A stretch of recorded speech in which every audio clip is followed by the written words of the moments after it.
Welcome to Real American Monsters.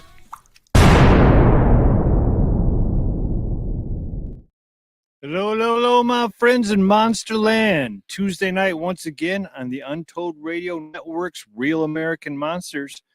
And we're back in the studio. We're back in the chair. And we're calling the shots for the next 90 minutes. And once again, we will not disappoint. We have another great guest with us tonight. Miss Linda Sigman is with us. Linda's been seen on the History Channel, the Travel Channel. She has a documentary coming this summer from Fox Nation. She's a guest speaker at live events such as the Mothman Festival. She's been on the Who's Who in the Cryptid world and magazines. Linda has done it all. She has been it all. She is the true OG of the Mothman. We're excited to have her with us tonight because this is the first time I've ever had a guest on the show that knew Mothman, and she actually got to experience the Mothman back from 1967. She's one of the truly, maybe lucky or unlucky people that during the like a 13-week period of time back then that was being sighted and seen all over the place, and she's one of them. And with her boyfriend, they got to experience the Mothman along with other stuff. So very excited to have her here tonight. And also I'm very excited to see everybody in the chat. Everybody's tuning in and dropping in. I just want to say a quick hello to everybody. The Squatch Father himself, Manfred Santorica, is with us. Good evening now. Kim Kincaid is with us tonight. Good evening, Kim. Sharon. Hello, Sharon. Good evening, Sharon. Stephen Wolf is on time tonight. Yeah, Stephen Wolf is here on time. Glad to see you, my friend. Is Mike Morgan on time? I haven't seen him around yet. Good evening, Bob Hip 3. Good evening. Good evening, Johnny Hill. A lot of new names, and welcome to Real American Monsters, everybody. We're excited to see you. Yeah, Michael Morgan is here. Good evening, Mike. I'm glad to see you there. So I'm very excited for the show. I'm very excited to learn a little bit about the Mothman and a little bit more about her experiences. And we're going to hear about a lot of experiences from the Mothman all the way to Sasquatch at her own place. She has some incredible Sasquatch activity at her home. And so she's here tonight to share all that with us. So without further, oh, wait, one more thing. I forgot. We're going to run a contest here. So the contest is to be a guest host on the show on Real American Monsters. I haven't decided on the guest yet. I might have you get the guest. So in order to win that, you have to go to realamericanmonsters@gmail.com, send me a note, and just write down an experience that you've had with the supernatural or Sasquatch or anything. And then I will pick my favorite one, and then whoever wins gets to be my co-host for a night and on the Untold Network. So look forward to that. So that's how you win. Again, the wrenches can't win. We can't do that. It's in the rule book. And so don't forget realamericanmonsters@gmail.com. And that's it. So without further ado, our guest tonight, Miss Linda Sigman. Hi, everybody.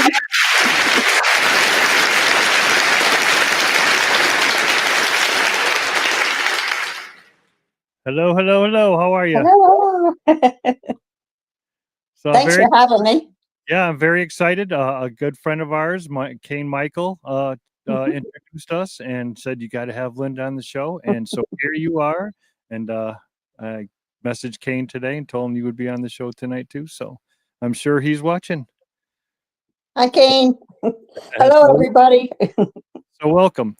So I'm very excited about this show because I don't know too much about the Mothman. I don't know too much about and you're also a psychic medium too. I forgot to add that to your list of accomplishments, and that's a true gift, and that's a gift that some people are blessed to have, and you are one. So I look forward to hearing more about that too. So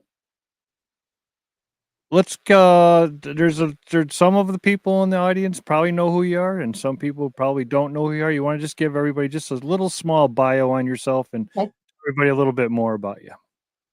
I grew up in southern Ohio in the town of Pomeroy, and it's a river town that is about 25 minutes northwest of Point Pleasant, West Virginia.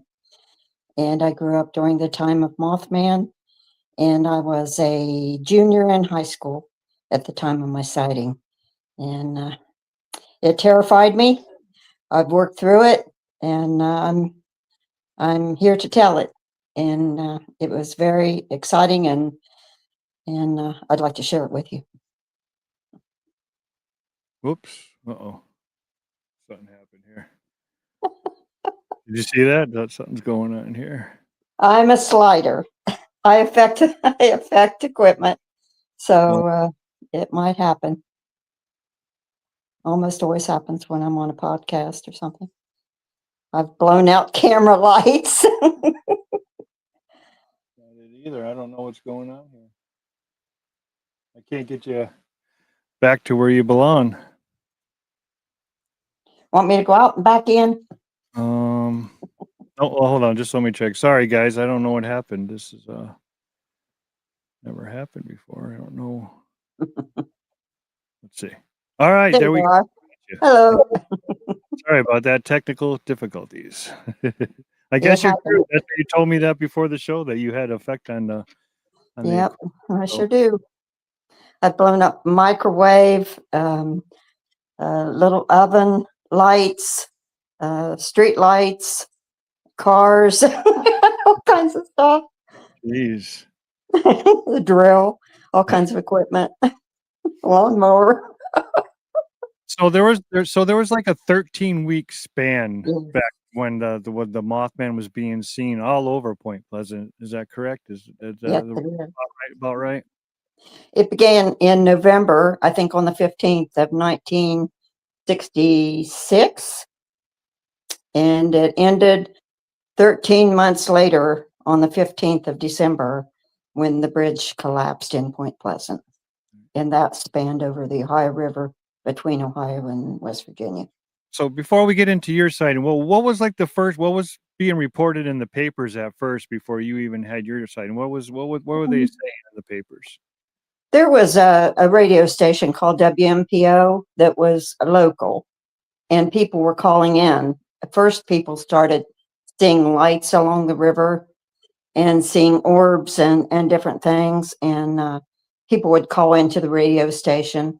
And then a lady named Mary Heyer, who was the head of the an editor for the Athens, Ohio Messenger, and I think she lived in Gallipolis.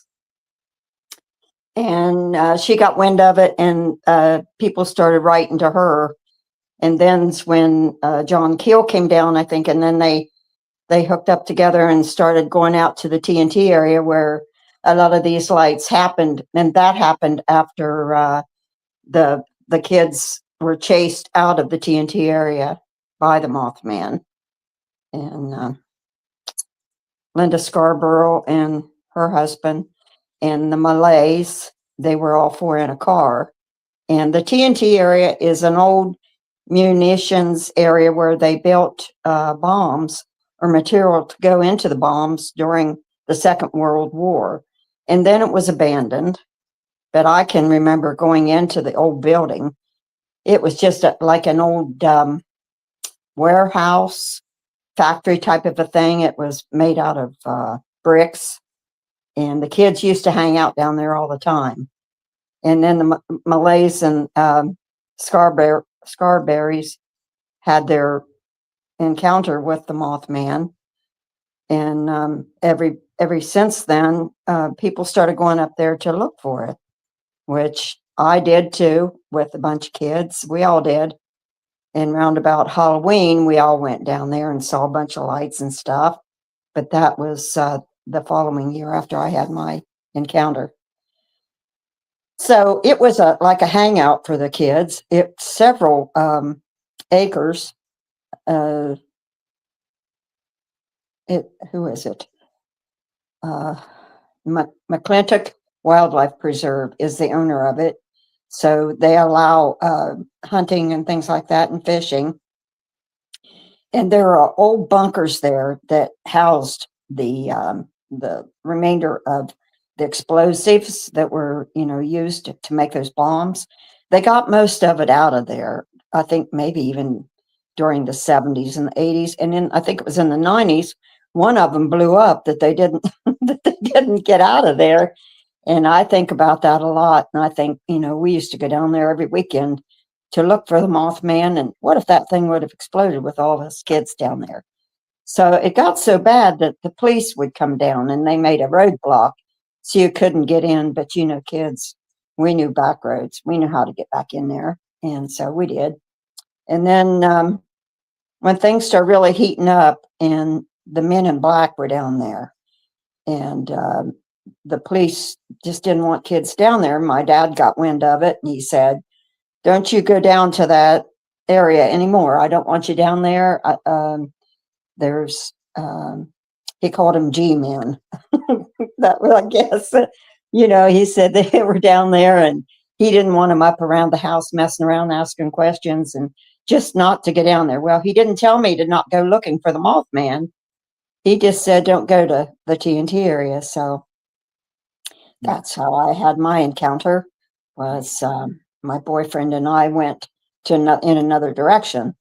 And at that time, the Mothman had been seen, probably about a mile from where I had my encounter prior to that. So, all right.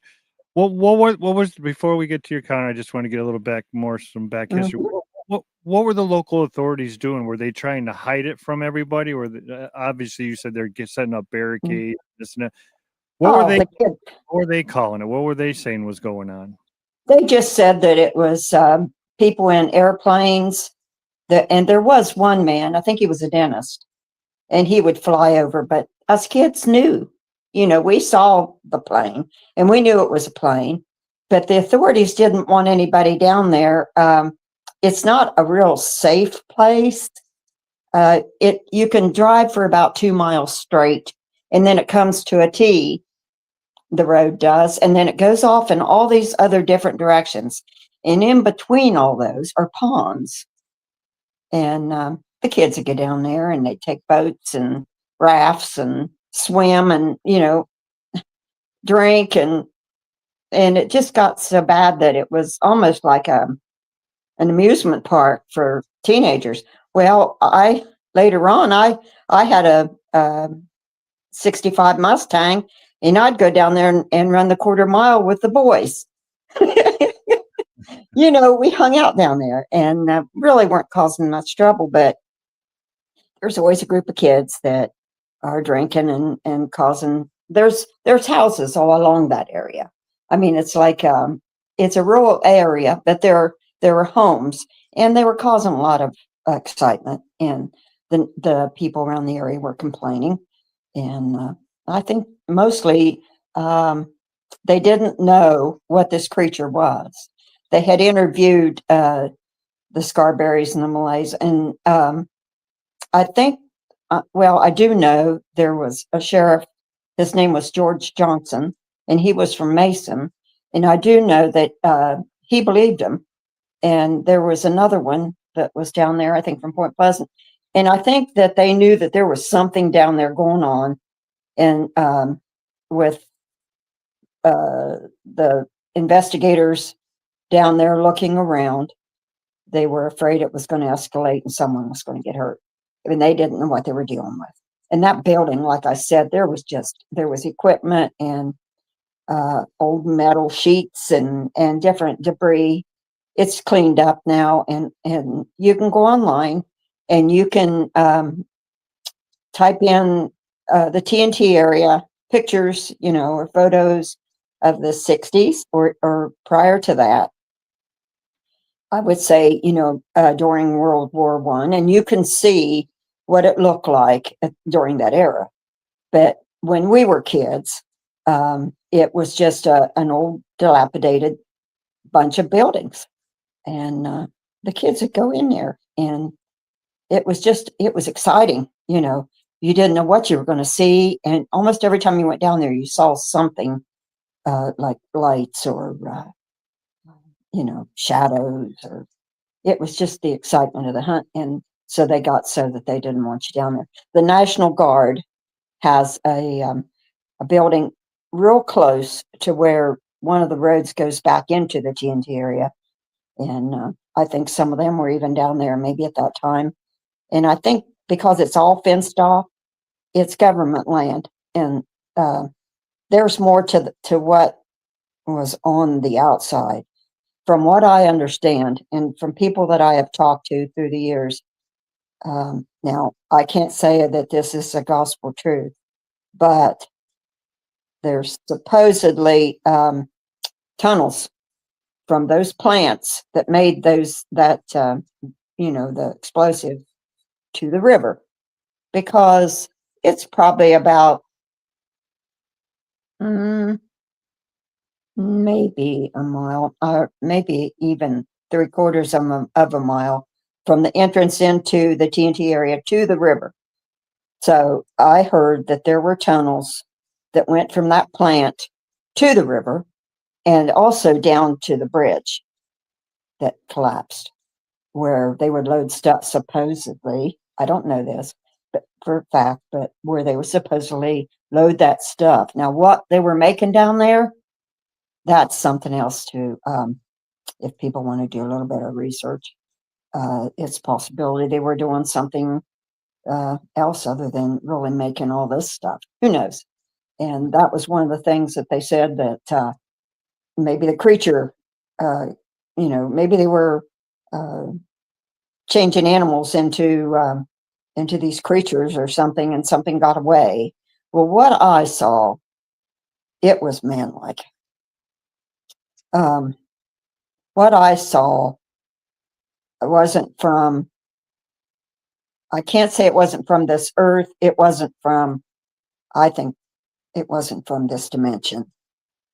I think it was an interdimensional creature, because I saw it come through the ship that it was on. It came through the clouds, through another dimension. So just because it was down there doesn't mean that it was created there. I think that was just a good hideout with those old buildings and everything. And I think that the military knew more and the police knew more about that area than they ever told. Okay. Was it always called the Mothman at the start? Did they have a different name for it, or is that what people were seeing? Were they saying a big bird, or what were they saying that what were they calling it? In the newspapers, when it first came out, it was called the bird. And people said, oh, it's a sandhill crane. Well, it wasn't a sandhill crane. And then some people said, oh, you're just seeing a large screech owl or a horned owl. There may have been cranes down there. There may have been owls down there. But Mothman was neither of those. I can say that because of what I had firsthand account of what it was. I saw it. I know it was real. I just don't know exactly what it was or where it came from.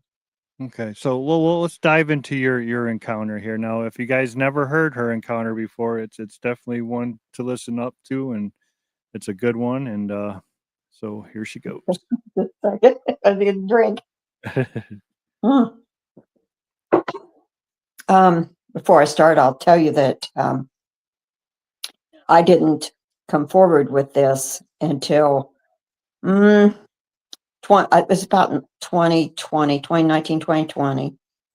And I underwent regression hypnosis to find out about this lost time that I had. So I'll tell you about that too. But like I said, I grew up on the Ohio River.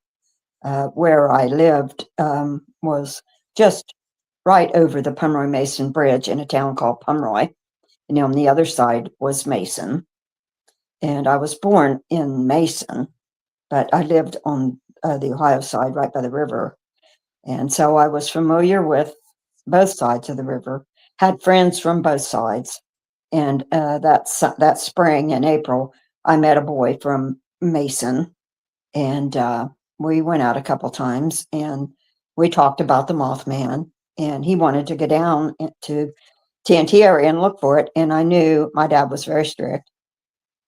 If he found out that I would be in trouble, And I was in enough trouble as it was. And so I told him that, let's go somewhere else. Well, a couple weekends before we did that, he had a horse, and we used to ride the horse back behind Mason in the farm area back there. And so he said, let's go where we rode the horse. And he said, I've got an area where we can pull right into farmland. I'm going to help this farmer next month to make hay. And he said, I'd like to show you where it is. And we can go and sit there and just look at the sky, and maybe we'll see something. I was like, oh boy. So he picked me up about 7:15 on April, I think it was like April the 18th. Now, my house sat about 50 yards from the Primary Mason Bridge, almost under it. So when he picked me up, we went up around and across the bridge, turned left in Mason, went about half a mile, turned right, and went back into the country. And it's nothing but gravel roads. I don't, a lot of you people probably have never been on a gravel road, but West Virginia's full of gravel roads still where there's no blacktop or anything. So we were back out there for a ways, probably about at the most 3 miles up and down. And we came to this place, and it was a nice place. So at the time, there was no fence there. Now they have put a fence up, but we went into the pasture field about 75 yards, probably turned around, and we're faced out. There wasn't a road there where we went in. We came off the gravel road. The gravel road went on over the hill. So we're sitting there a minute, and over to our right, it was starting to get dark. It was springtime, and there weren't very many leaves on the trees yet. And, it was really nice. And, but there was a tree line that was parallel to the way we were sitting when we came in, and on both sides. But on my right, there was a large tree line that went clear out to the road we came in. His grandma had gotten him a quilt. He kept it in the back of the car. So we got out. He had a 56 Chevy. And we got out and we put the quilt up on the car. The car was still warm because we traveled. And I can remember laying back and leaning against the windshield of the car. And he was sitting here, and he sat up. And we were sitting there. We weren't there maybe about 10 minutes. And he was looking over to the right. And I said, what are you looking at? He said, I'm looking at that star over there. It looks strange. And by that time, it was getting fairly dark. And I said, well, yeah, it does. Because it looked like, what do you call those? Is it a reticulated star? It's one that it'll flash. And you look at it, and it'll be red, and then it'll be white, and it'll be red, and then it'll be white. And I'm thinking, oh, that, that's maybe a planet, because it was dusk. But it would go clear down, and then it would come up, and then it'd go down, and then it'd come up. And then suddenly, we both turned to look at it, and it burst through the clouds. And I'm a child of the 50s, so I'm thinking they're dropping the bomb. No, you bend over and kiss your butt goodbye, because we're out there in the open, and but when it came through the clouds. There was this big orange ball. Now, when I say big, I mean about the size of a full moon. If you hold your hand out, and it would be about the size of probably a silver dollar, a little bigger, but just like a full moon. But it was beautiful. And it sat there for a minute, and I'm like, what is that? Because I don't know. And suddenly it started to move. We're still sitting on the hood of the car. And this is all happening within a stretch of about 20 minutes, because it only took us a couple minutes to get over to where we were from my house. We weren't there more than 5 or 10 minutes, and here comes this thing. And we're looking at it, and it's eye level. but it's through the trees because it's sort of up and behind the trees, kind of. And it was beautiful. And it must have been coming straight toward us for a while because it kept getting bigger. But it was perfectly round and orange, bright orange. No sound whatsoever. It starts to travel, and we're watching it, and it goes through on the other side of the trees, and it goes to the road and it stops. And I'm like, my God, that thing's closer than what I thought, because there it is. And it was only like treetop high. I'm like, my God. And it sat on the road, and we're looking at it. And we're out there alone in the dark during the time of Mothman. But the thing is, I think we were more intrigued than we were frightened of it. And suddenly it started moving, comes parallel toward the car. And I'm just looking at it. I'm amazed because by the time it got to us, it was flat on the bottom and domed on the top. And I'm thinking, how did that happen like that? Unless it came in this way, came down, And when it came, I can still see that thing coming. And I'm sitting on the car, and it gets right over top of the car. I turn, my boyfriend's gone. He took off. I'm like, okay. Oh. And I'm like, well, I've heard of UFOs. This must be a flying saucer. I'd heard about Roswell. I had always been interested in that kind of stuff. And the thing that is so strange, I wasn't terrified. I was more in awe of it. But I was more mad at my boyfriend for leaving than I was terrified of that thing. So I'm just sitting there looking at it, and it's treetop high. I mean, 30, 40 feet above me, and just sitting there. And I look around, and there's lights underneath of it in the shape of a cross or a T. There's red lights, blue lights, and white lights. And it doesn't make any noise. It doesn't put off any heat. The only sound I could hear was sort of a whooshing sound, or something like a vacuum cleaner. But the only thing that went through my mind is that thing's going to suck me up in there. And then, of course, everything goes through your mind. I'll never see my mom, my dad, my sister, my pets. I won't be able to graduate high school. It's like a near-death experience. You have all this stuff going through your head. It's like, what in the heck? And I look around, and I can't see the sky because this thing is so big. So I lean forward like this, and the next thing I know, I'm sliding off the car onto the floor, onto the ground.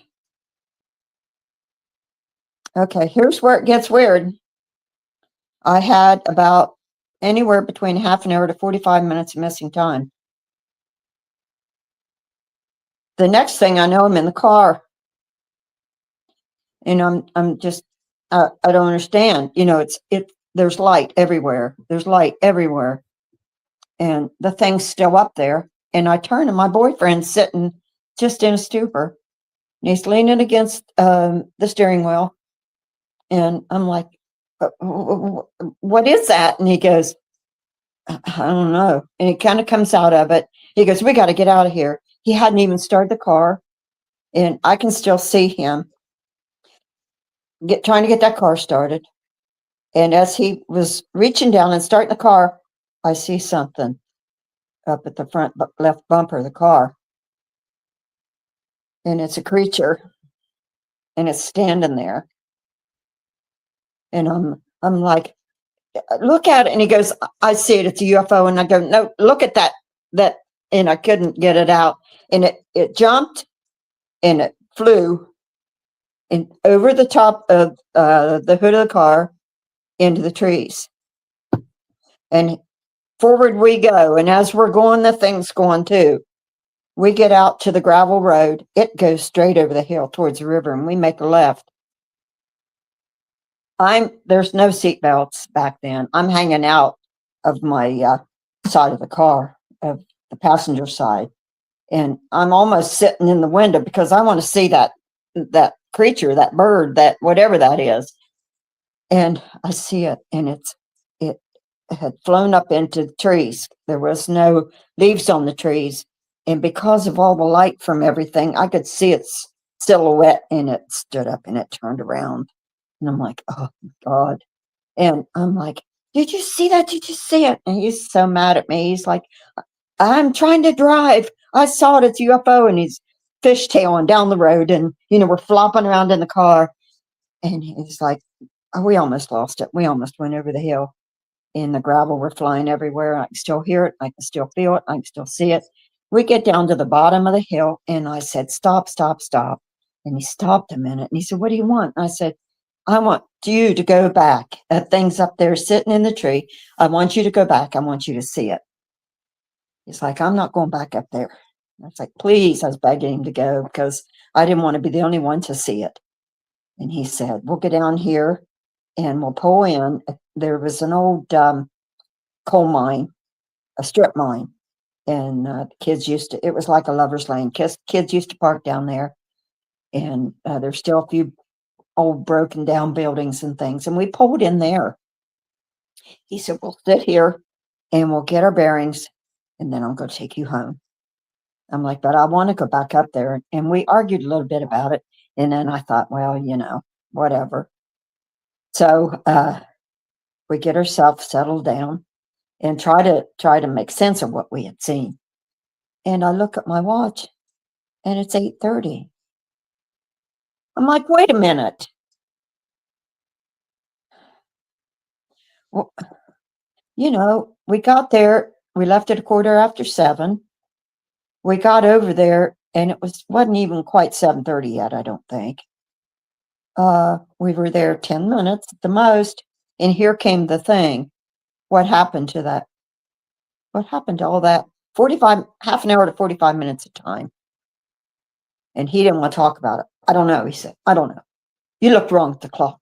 And I said, you picked me up at 7:15. People say, how do you remember that?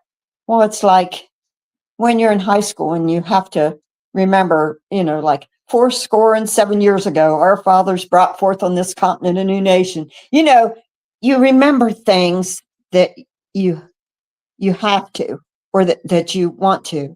And there's things in your memory that you can't. It's there, but you can't get it out. So when we pulled in, he turns around and the road goes where we came in, down over the hill, and we are parallel with that road. We aren't faced out. We're parallel, but we're about 30 yards in. I said, is this supposed to be a full moon? He said, no, I don't think so. And I said, something's coming up over that hill. And on the rise, where we had come down, and it went down, round and up and down, there was a light. And it was coming up over the hill, up over that road. And I said, my God, they're coming to get us. And, I said, it's that creature. And he said, I don't know what it is. It's car lights. And I said, no. And here come this ball, this big orb, about the size of a small car. And it was traveling pretty slow. But it was driven, or it was alive. It could maneuver. It was following the road. That road was like a snake. And that thing was about 3 or 4 feet above the road. And it was just moving down the road, round, white, blue light. No noise. There we sit, the window's down. And it gets even with the car, and it stops. If I cussed back in, I would have said some choice words. And it just stopped, and it sat there. And we're like, here we go again. And I can remember my boyfriend wouldn't look at it. And I said, it's coming. And it started coming down the road that we came into to the coal mine. And it came clear up to his side of the car, like it was looking in the window. You know, there's this ball. We both just turned and looked at it. And he said, what is that? And I said, I don't know. And I said, do you see anything in it? Like people or windows? And he said, no. I don't know how long it sat there. At least 5 minutes. We're just staring at it. Didn't hurt your eyes to look into it. The thing I find strange is neither one of us were scared. Not really, you know, clawing at each other and trying to get out of there. Or it just went around the front of the car and it stopped right at the hood of the car, right off the bumper. Whereas when you looked at it, you could see the whole thing. It was far enough away that you could see the whole thing. And it was beautiful. And I said, that thing looks like it's alive. And I said, it, it makes me feel strange. He goes, I know. And about that time, it just went straight up and over the car, and it filled our car with bluish white light. And we're just sitting there. And he opened his door, and I opened my door, and we both ran around the back of the car and looked, and there was nothing. And there was no noise, just darkness and stars. So he said, I'm going to take you home. I said, okay. What am I supposed to do? Am I supposed to tell my parents where we were, what we were doing? And he said, I don't know. So we get out to Mason. We turn left. We get down to the Pomeroy Mason Bridge. We start across the bridge. I'm like, I feel funny. He goes, I do too. He said, how do you feel? I said, I feel like somebody got in my brain, swept it out, and put something else in. He said, that's exactly how I feel. Now, there weren't computers back then. Now I would say something was uploaded into my mind, or, you know, they had control of us somehow. So anyway, we go across the bridge and we get almost to the end, and he says, where do you want to go now? And I said, let's drive up to Pomeroy and go over to the river and look and see if we can see anything across the river to Mason, where we just came from. So he said, okay. So we go up there and we sit, and we see a couple lights going back and forth over there, back and forth. But, you know, I don't know what it was. And at that point, I just was ready to go home. So I said, let's just go home. Just take me home. So it must have been probably a little after 9. And it takes about 2 minutes to get to my house from there. So we go home and we pull up the driveway. And my mom and dad had a house. It was real close to the river. There was a little road in front that went under the bridge. So anyway, he goes up the road and pulls into my driveway. And my mom and dad are sitting on the porch. And my dad gets up and starts to run the car. And I'm thinking, how do you know where we were? You know, I'm in trouble. What am I going to do? I'm in trouble. So he runs up to the car. He said, get out of the car, get out of the car. And I said, what's going on? He said, your mom and I were sitting here on the porch. Directly across the river is a high school called Wahama High School. On the left of that high school are the hills we were in. He said, just a few minutes ago, this big white ball of light came up over that hill, came up over the high school, turned left and went over the bridge, the one we had just come across, and went north following the river. He said it almost hit the bridge. It was so low. The phone was ringing inside. We had landline, and it was my grandma. she lived in Upper Pomeroy, way up on the hills up there. And my mom came out. She said, that was her mother. She said, Grandma said, go out in the yard over by the river and look up the river. There's at least one, maybe two of these balls of light coming your way. Now, that was 3 generations seeing these creatures, seeing these things. I knew there was something else that had happened. I can tell you, if you would like, I'll skip a little forward a little bit until and tell you that that was in the newspaper about all these balls of light coming. That next day, it was on the radio. And if they wanted people to call in, I wanted to call in. My dad didn't want me to, so I didn't. I walked around with that on my mind all the rest of that school year, which was just April and May. And then all that summer, some weird things happened to me that I'll tell you in a minute. But I wanted to tell you guys that in 2019, it affected me.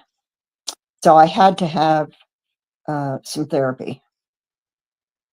I hadn't shared with hardly anybody because from when that happened to me, I had gotten married and, lived my life, but I still had all this in the back of my mind because I knew there was more. I knew there was more. I had dreams. I had, I'd wake up from these dreams. So I started going to therapy, and I felt that I was on the verge of finding out about that missed time. So I got a computer and I did some searching, and I came to the Round Town UFO Society out of Circleville, Ohio. And I got a hold of someone up there, and they said, come up and tell us your story. You'll be among friends. There are other people that had such experiences. And I'm like, really? And they're like, oh, yeah, come up and, tell us what you know. So I went up and I went to a couple meetings, and Pete Hardinger was the president of it. And he said, I have a friend who is a licensed hypnotherapist. She can do regression therapy. Would you like to do it? And I said, yeah, but I can't afford that. He said, Club will pay for it. She's reputable and I think she can help you. I'm like, you know what? I got to lose. So I went up and I told her, I said, you won't be able to hypnotize me. And she said, well, we'll just see what we can do if you remember anything. And I said, I always try to be in control because since that happened to me, she had heard my story. And I said, since that happened to me, I want to always be in control of my life. I'm real careful about things like that. She said, you can trust me. And if I feel like there's something that you don't want to know or you can't know, I'll help you get through it. So I thought, what have I got to lose? So she just talked to me for half an hour or so and got me relaxed and played music. And you're just a really sweet woman. And all the time I didn't even think about, was I being regressed? I just felt really relaxed, and I closed my eyes and found myself going back to that time. And she told me, she said, now pick up wherever you want. Tell me what you see. I said, it's beautiful, beautiful evening. And my boyfriend's picking me up. And I told her what I had on and what he had on. And before I did all this, I told her, I said, please, if it's possible, I want to remember what I tell you. But they recorded it anyway. But she said, yeah, you will. I'll make sure of it. She took me to the time where I was seeing the first UFO come bursting through the clouds and up into me, and I turned and my boyfriend's gone. And I hesitate. And she said, "Can you go any further?" And I said, started to cry. She said, "Just take your time and tell me what you see." And I said, "I slipped off the car." I said, "When he got up, that quilt shifted and I burnt my leg on the grill of the car. I can remember how hot it was. I could feel it. And I landed on the ground onto a pair of feet." She said, "Whose feet was it?" And I said, "I don't know. I'm sitting on somebody's feet." And she said, "Look up and see, tell me what you see." So I look up and I can see these legs like a man, but the feet were so large. And I didn't want to look up, but I did. And I looked up and I saw this creature, and it had long arms and long fingers. I can remember the nails on that thing. They just looked like hooks almost. And it was dark in the front. People said, "Did you see its face?" And I'm like, "Not really, because it didn't have much of a neck." And they were like, "Did it have feathers?" And I said, "What I felt was skin like that of a lizard." And I said, "It had wings.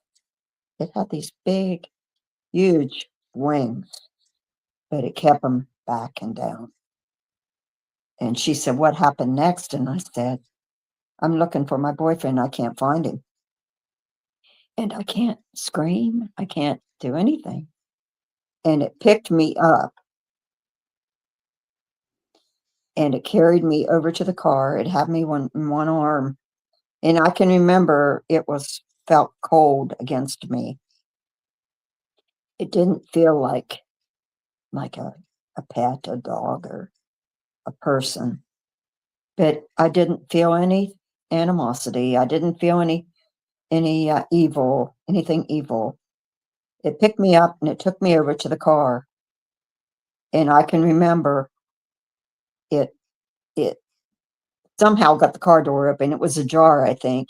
And my boyfriend sitting in the car, leaning over the car and leaning over the steering wheel like this. And it reaches in there and it pulls him out. And it gently puts me in and I crawl across the seat. And then he gets in. And when the car door bangs shut is when I wake up and I think, how'd I get in the car? How'd I get in the car? At that time, I was hysterical. So she brings me out of it. And I said, I don't know what to say. I don't know what to say. And she said, "You had quite the experience." And I said, "I saw the creature standing at the end of the car and it jumped and it flew. I had no idea, but it made sense of why I was such a nervous individual after that, because I harbored all that for all those years." And she said, after I got calmed down, she brought me back and I woke up and she said, "I'd like for you to come back," because she said, "You still have some missing time." And I said, I just can't do it. Not right now. So. Wow. Oh yeah. And where do you go from that? It's speechless. That's just part of it. All right, I got a couple questions. Your boyfriend, did you stay in touch with him? Did he ever tell his side of the story? Do you think that he was taken when you couldn't find him? Excuse me.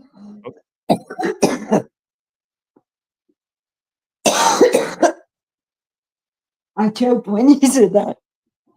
I'll tell you why. Oh. We dated for, we dated for a year. And just almost a year and a half later, we got married right out of school. I graduated when I was 17, and in October I turned 18. And take your time. If you need a sip of water, it's okay. I'm sorry. It gets It's me okay. kind of No, tore up. it's okay. Just hell of a story to relive it. I couldn't even imagine. So anyway, we got married, too young, and I pressed him on it. And I think that's one of the things that broke us up, because we were only married for like 3 months. And it bothered me because he would never talk about it. And I used to, try to get him to talk about it. And then he got into some stuff that he shouldn't have, and having some behavior of somebody that had severe PTSD, and become, I don't want to talk about him, but our marriage broke up. And then he was married, I think, twice after that. And then he moved to somewhere up in Ohio. And then he had problems with his heart. And I haven't talked to him. Now, I had gone to school with his sister-in-law, graduated with her, and we're still friends. I don't see her very often, but when I do, I ask about him, and I think he's doing okay, but I don't think he was ever right after that. How could you be? Right. Yeah, but then How did you tuck it away, though? You say you tucked it away for all those. How did you tuck that away? How did you block that? hmm, um, I was really, really shy in school, and I was artistic. So I think drawing and painting when I could. Um, I read a lot. I was into horses. I just buried myself in things that I was interested in. But it just, there was always that gnawing, and like there was something more, and it's still there. There's something more. I know there is, but I'm not sure if I ever want to know at my age. Have a heart attack.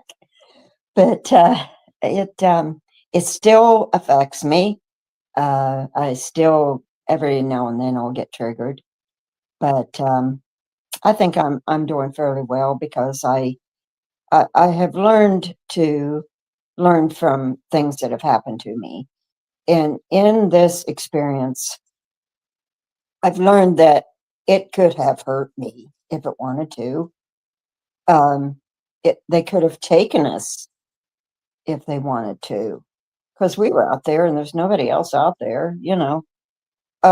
Maybe it did for a while. I don't know. But I think that when I felt that something was happening to my mind, I think that I always had these abilities from the time I was young, but it turned the switch. But at first that was a curse, because um, my senior year in high school, I kept my mouth shut mostly about it, but I knew things, and I would say things, and I learned I had to keep my mouth shut. We would have assemblies in high school where all this two schools had come together, and we'd all get together. I had trouble when I was around a lot of people, because I would hear their thoughts. I would mostly feel the anxiety. And when you've got 300 or 400 kids in their teens in one great big gymnasium, that's overload. I can remember putting my head down in my lap until I was able enough to get up and walk out of the assembly, because of the overload. Um, I thought everybody experienced that because I really didn't have anybody to talk to until later in life, after I had my kids, and I had a good relationship with my mother, and I would talk to her to find out that she had abilities too. And my great grandma, her dad's mother, she lived into her 90s, and her name was Emma Shoemaker Casto.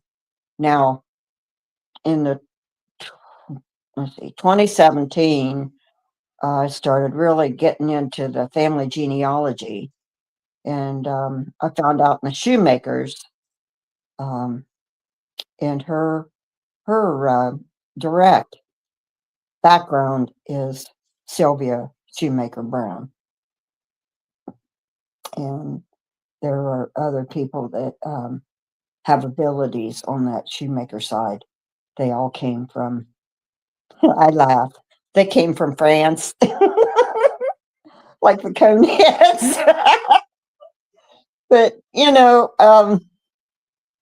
then my dad's side, his mother had abilities. She was very empathic. She knew things. She knew when she was going to pass away. She told us. And then my grandpa, the one on the Shoemaker side, um, he came to me in a dream and told me that he was passing over and that he loved me. And I got up that morning and told my mom, and she got a call soon after that he had passed. I've seen spirits. I've always been like a magnet to all kinds of things. I went to Bimini with my daughter, and but we were with a thing called Dolphin Quest. And in that, you go and a group of you get together and you work on your spirituality and your emotional health and your physical health, and you eat right for a week. And you go out on a catamaran and swim with the dolphins. It was wonderful. But then you also learn to develop your abilities. And there was a group of people that I met that, and I read all these people, and they were standing in line for me to tell them stuff. It's like biorhythms. And sometimes I'm more able to than others. And I think it's in my state of, if I'm in a real calm state, then, I have that ability comes forward that I know things. And then I try to use that now to help people. That's how I deal with what I've gone through. I've always heard that anxiety, when you have these abilities, anxiety is a big feeling. It's that you always feel. You always feel others' anxiety, and that's where most people can't handle when they have that ability, because they're feeling all this anxiousness all the time, and they don't realize that it's not them; it's the other people that's around them. I mean, that must be a tough bridge to cross. So It's hard to go to like funerals or weddings. Even some church services I've had to get up and go out. I can feel something happening, and I can turn around and I can pretty much tell you, what's going through somebody's head, what they're feeling. I'll be at the grocery store or like Walmart, and my daughter used to get embarrassed, and she doesn't anymore. She just goes, I'll stand there and I'll get real quiet. I'll get a look, I guess, on my face, and she'll say, "Go do your thing, Mom. I'm going over in the clothes." So,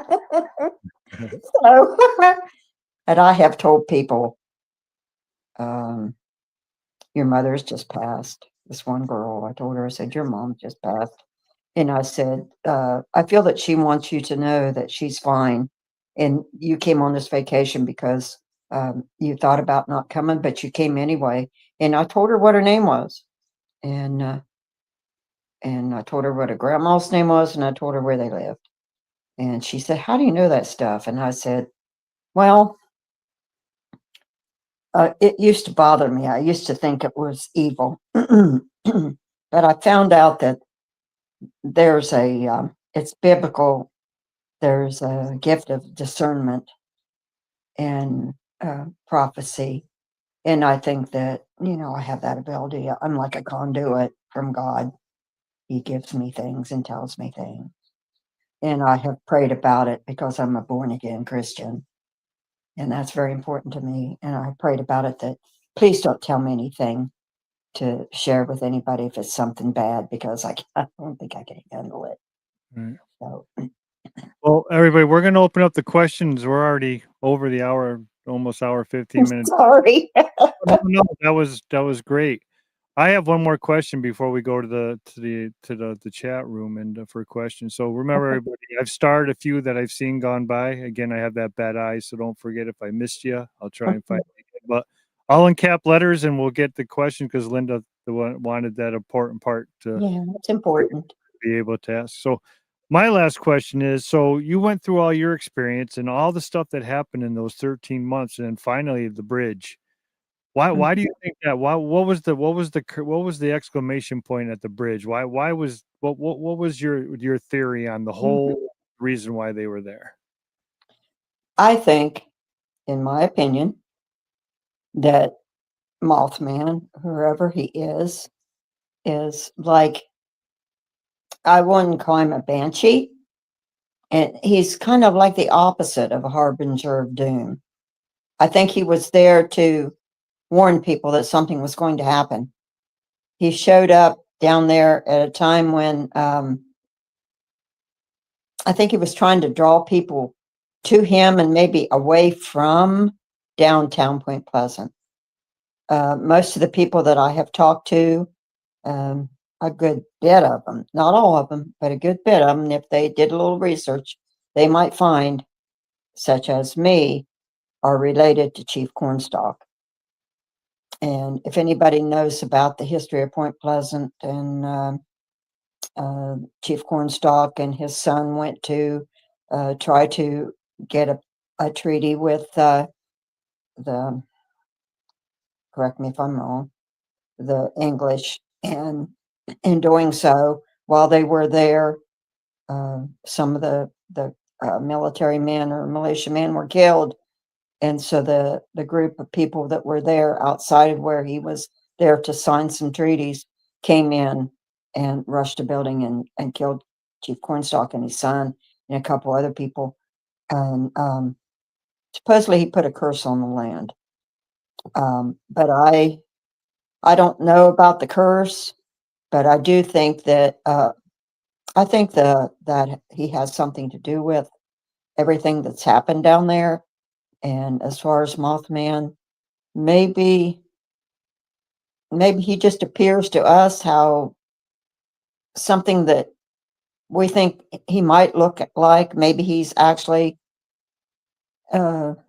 Chief Cornstalk or one of his men. Or but anyway, I found it very, very strange that so many of us were related to him that had seen the Mothman.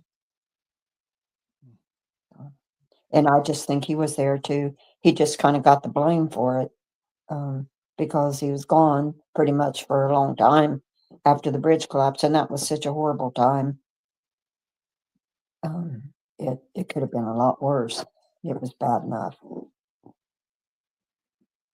Okay, well, I just want to say thank you for sharing. I know pregame you told me Welcome. that it's just not an easy one to come out with, and after hearing it live for the first time, I can understand why. And thank you so much for.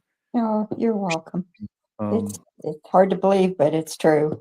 oh no, I have no doubt in my mind. When you told me the colors of the craft's lights too, because my wife and I have experienced the same color lights of a craft over our head. So Yeah. I was just talking to a guy in the chat room the other night about I saw a triangle like panels on it, and I saw the seal of Abraham the other day, and I'm like, oh my God, that's the top of the ship.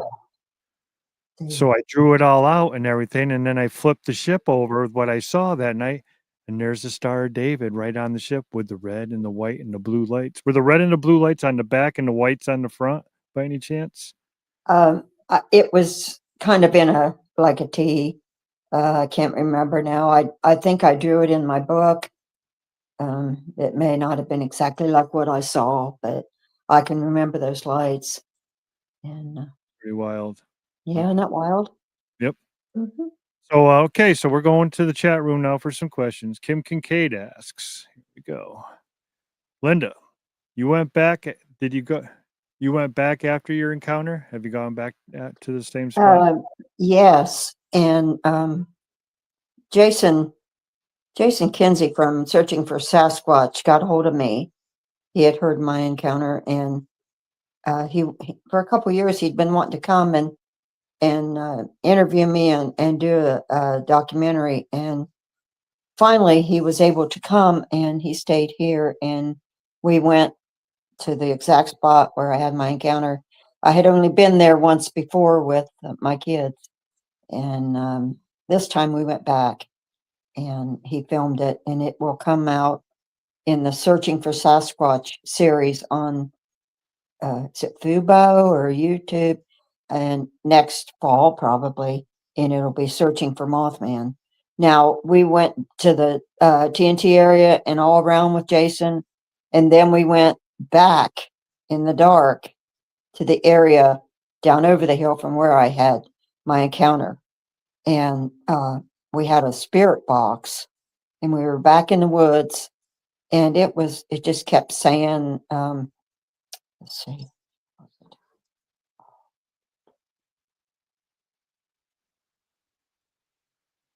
Oh, I can't remember the name now. But anyway, it was Chief Cornstalk's son, the name it kept saying. And you know, that found that real interesting. I said, I don't know anybody with that name, and I'm like, oh no, that's who that is. And it just kept saying, I'm right behind you. I'm with you. I'm right behind you. It's like, okay. So that was fun. Good. Okay. Next question comes from Tennessee, Kentucky Bigfoot. He's asked, did Linda see the eye colors of the winged being that helped her? Did she even think it may have been Mothman? No, I didn't see it, but I was pretty sure it was Mothman because of the shape, the collar, the wings, the arms, and the legs of a man. I know that Faye DeWitt Laporte, she's pretty awesome. She's the one that was with her brother down there in the TNT area, and it was running beside the car. And she said, I can remember seeing them big red eyes. And I said, I didn't look up far enough to see the eyes. I wish I had her, but no, I don't. You felt the skin on your I skin. felt the skin. Yeah. I was skin to contact. Okay. So Blue-Eyed Northern asks, have you had medical issues possibly due to your experiences? I had some marks on right above my navel. And it was like a scar. And then I had a couple on my feet. I've got, and see, I didn't know at the time what that was, but I can only assume that maybe.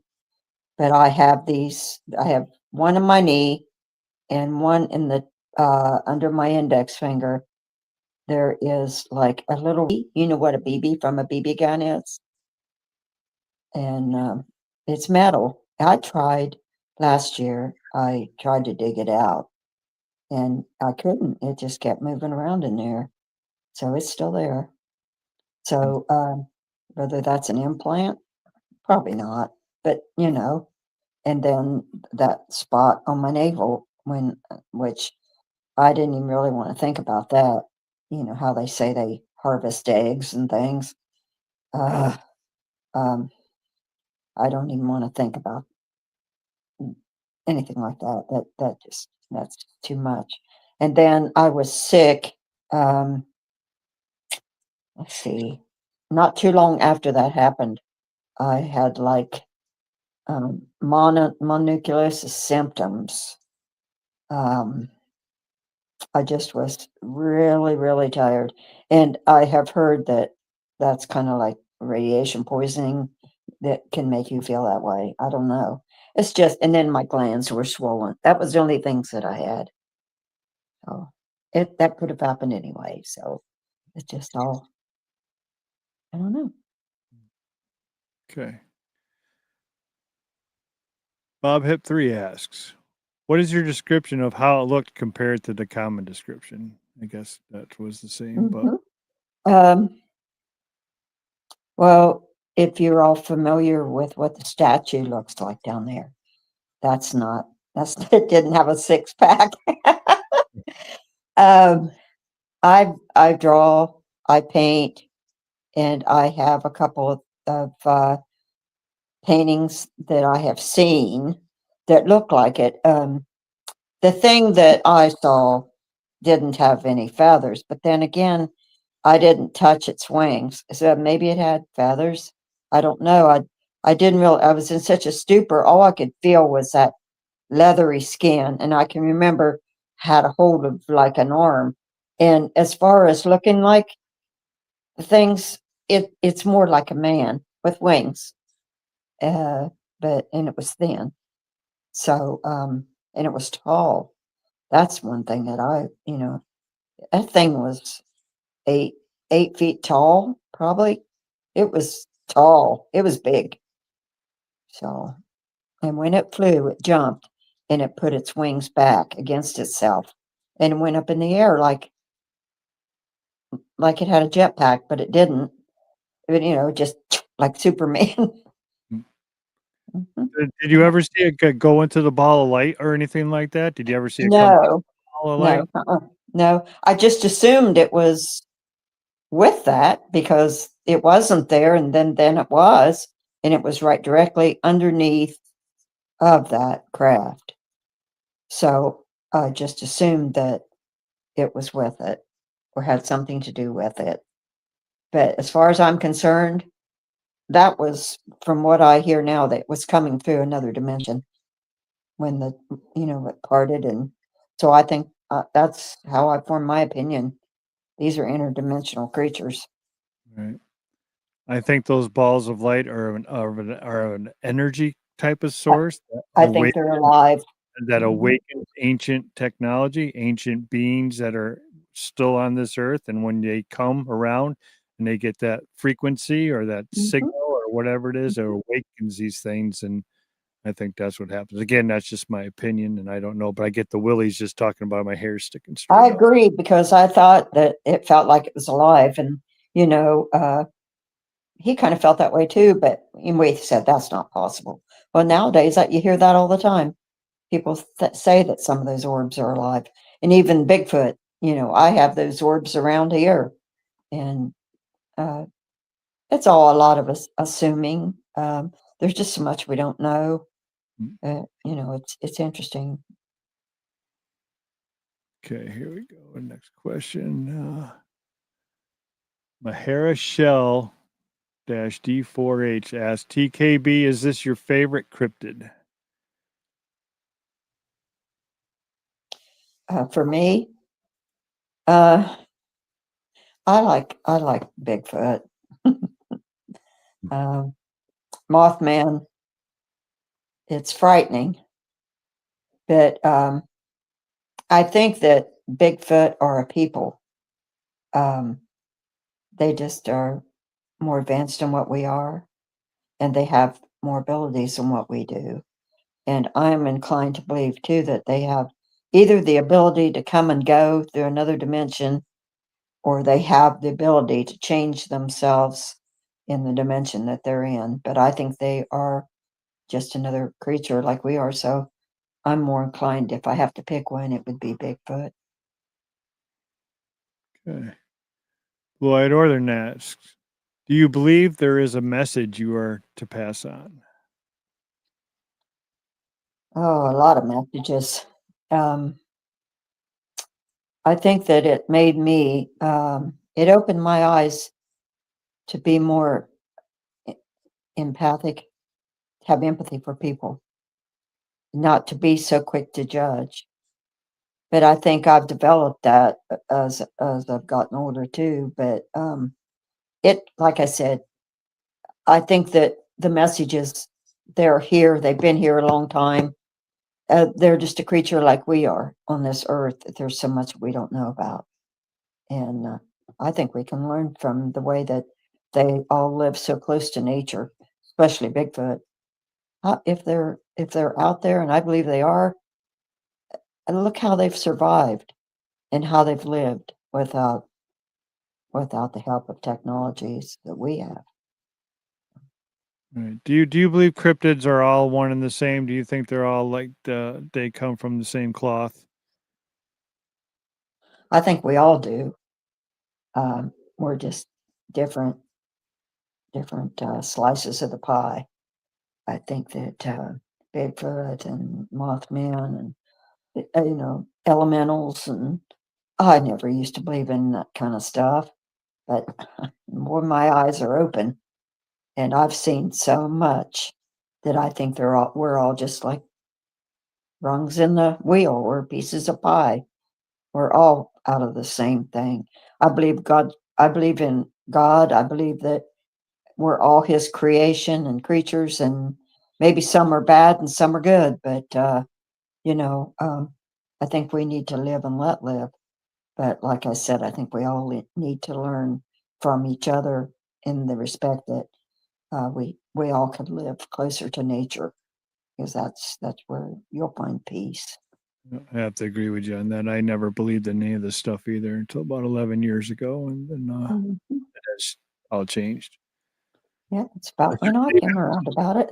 Yeah. It was 2017, Yeah. 16 or 17 when I just had to find out. So Steve Wolf asked, Miss Linda, can you show us a picture that you drew of it, or is there a picture you drew of Yeah. it? Oh, you got one close by. All right, there you Let's go. Steve. see. Yeah, in my book. Now, All right, I'm going to try and blow you up here again to see if I can do this. There we go. that's me. I drew this immediately after I was regressed, and I took some paper with me just in case. And I think it looks like a Bigfoot. But then its wings were down, and this I have had people say they were down there and they saw it, and they drew it, and it looked just like that. So, but I've got all this stuff in my book. This is the big first craft coming through. I drew all these real fast. I'm a better artist than this, but I had to take this step to the round town. They told me that morning they wanted me to bring some pictures or drawings. So I sat down and in about an hour drew all this stuff to take up there and show them. And so I've got all that in my book, and I've got a map, and it's on Amazon if you're interested in a book, or if you come to where I'm speaking or anything that or get a hold of me, I can send you a signed copy. That Okay. Well, Steve says thank you so much. You're welcome. All right. Well, we're about at the end of the show. We're gonna have to have you back and get into the Bigfoot thing next. We My pleasure. never made it there. That's too bad. Yeah. We got some pretty cool structures and stuff like that, some stories, and we're definitely gonna have to have you back. I'd love to. Thank you. So let me check and see if there's some more questions. I have a question. Did anybody else see the same creature that you have? Have you learned over the years that someone Yeah. else did the same thing and described it the same way you did? Yes. I don't know if I should mention the name, but he is a investigator, and I'll tell you, Ron Lanham, and he lives in West Virginia with his wife, and they were driving out back of West Virginia, and I don't know exactly where, just 2022 or 23, and in the daylight, and they were going down the road and back in the hills, and they thought that was a bear in the middle of the road, and they stopped. quite a ways back, and they looked, and the thing stood up and put its wings up, and up it went. And I will plug Wild and Weird West Virginia Radio, and Ron Lanham and Joe Perdue have that on Thursday nights from 8 until about 10. And they have all kinds of good stuff right now. They're that AI Atlas.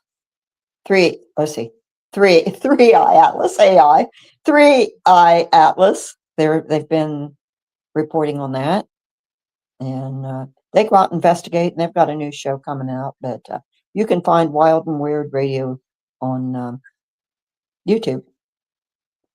Okay. Yeah, I think that thing that's coming, I think that's part of that ancient power. I think that's it's going to turn on some ancient secrets that are here on Earth and start things up that haven't been started in a long time. I just what I think. I don't know. I think it might be.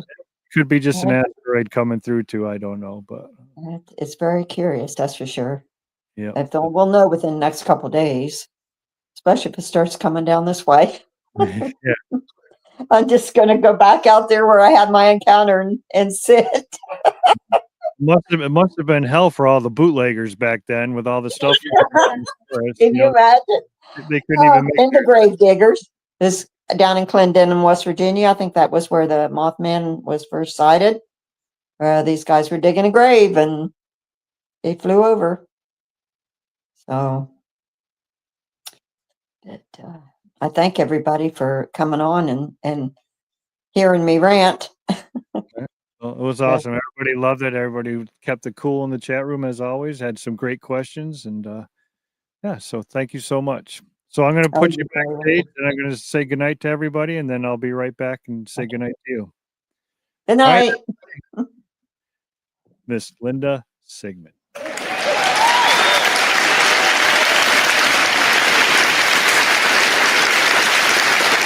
All right. What a guest, what an interaction. Could you just imagine if you lived that? Oh my goodness gracious. I don't know.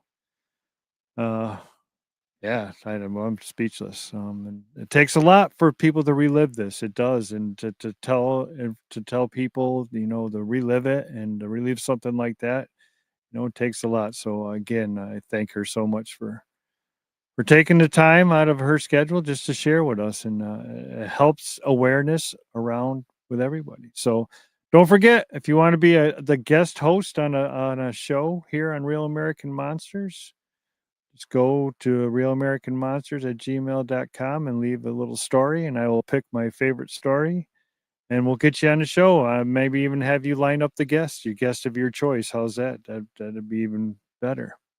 The documentary for the Winston Wildman is still going on. We are going to Larry's place on where we captured the vocals a couple weeks ago to sit out in the dark again on Saturday night and film our last eyewitness report. And then we will be busy editing and getting that thing on the road. So we are close. We're getting closer and closer each week.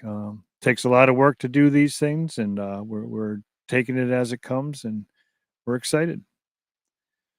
So that's about all I got. So next week I am off. I'll tell you who we got coming. I'm on call for work. And then the following week, let me look at my calendar because I'm old and I don't remember nothing anymore. We have, so next week, we have Boyd Omer back, and Dennis, Boyd and Dennis. I can't remember Dennis's right off the top of my head, but it's going to be a good episode. They just had some expeditions out in Colorado this year and New Mexico, and they're going to be here to share all their findings, and that's going to be a good one too. So you guys don't want to miss that. So that's all I got. Thank you all for being kind in the chat room. And just because you don't see it doesn't mean it's not watching you. And as my friend Larry says, get in the woods, people.